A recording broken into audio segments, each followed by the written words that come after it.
Dominic Calvert-Lewin is on a great run of form with 7 goals in 7 games. Did you consider going for him in the summer? No, we have our targets and we try to execute our targets. Jamie? Ruben, you said recently that with regard to changing your system, you're now starting to understand that to play your 3-4-3, you'd have to, like, in essence, how a lot of top players, you're now starting to understand it's not possible. May I ask why you didn't realise that when you first came into the club? Or, I mean, can you clarify what you meant exactly, please? I don't want to talk about that.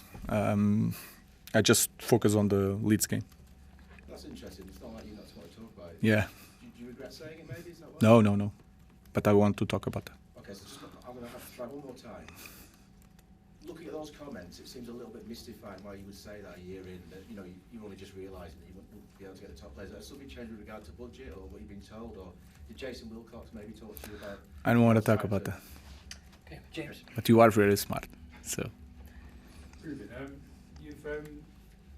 you have scored actually quite a lot of goals after 75 minutes as a team since you came in. I think you've got 22.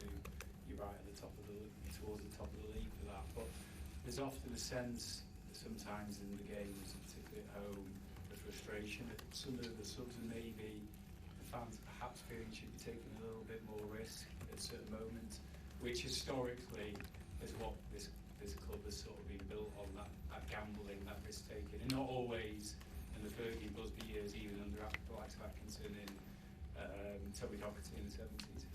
What's your view on that? Do you sometimes look at games and think you maybe should have taken more risk, or are you a different type of manager than that? What's your view on it? No, the first thing you spoke. The first thing is that we are creating and scoring more than most of the teams. That is a point. Then I understand the team better than anyone.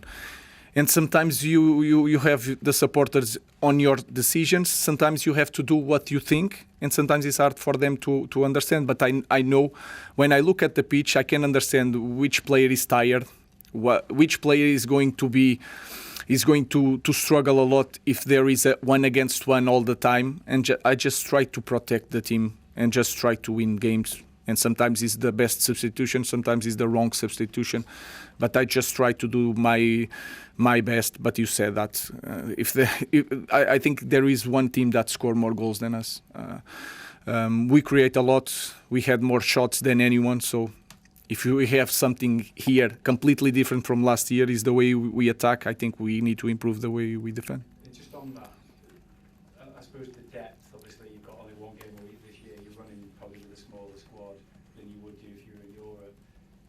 Is one of the factors maybe people need to recognise is that you've not always had loads of options on your bench?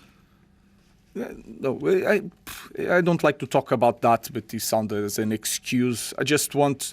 It was bad luck to lose Ahmad, Brian, especially, and Bruno at the same time. They had more creation in the opportunities than the rest of the team. If you lose the three of them at the same time, any team in the world will struggle. And now Mount. But I'm not talking... not in everyone. I'm just focused on the three guys that we have all the data, you have all the data, and you can sense that three guys create most of the chances for us. And if you lose not one, but all three at the same time, of course we are going to struggle. Then you have to put set pieces in that. Who is kicking the set pieces? Ahmad, Brian and Bruno.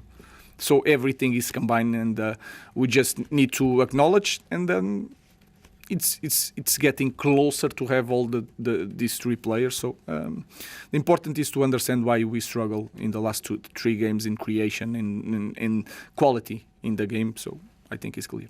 Let's go to Critch and last question for Rob.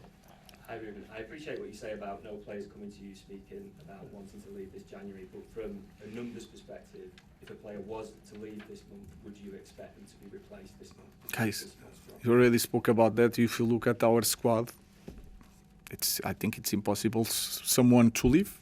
So, but that is, they need to talk with Jason. Hi Ruben, you've just mentioned there about the step up you've made in terms of attacking, the number of goals you scored this year compared to last year. Obviously, that's where the bulk of your budget went in the summer, that you signed 3 very good attacking players. Is it too simplistic to say that that area of the pitch is functioning well because of the investment, and perhaps the other areas of the pitch aren't functioning as well because it hasn't had the same investment? We could be better with the squad that we have defending.